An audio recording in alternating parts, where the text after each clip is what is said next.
What happens when you shoot a LiPo battery with a rifle? This old LiPo battery has reached the end of its life. First, I removed the connector from the battery. I decided to destroy the battery using a Tikka T3.222 Remington rifle. I secured the LiPo battery to a plank using duct tape. I used a shooting distance of a few dozen meters.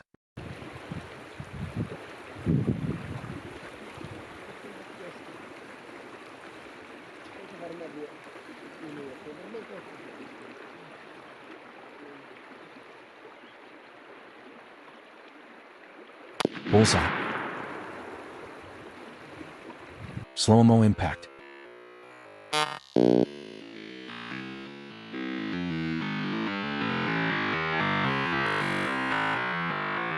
The impact of the bullet sent the battery flying about a meter. The battery is smoking a little. I was surprised by how little it smoked, considering it still had some charge left. Thank you for watching. Even better things are yet to come.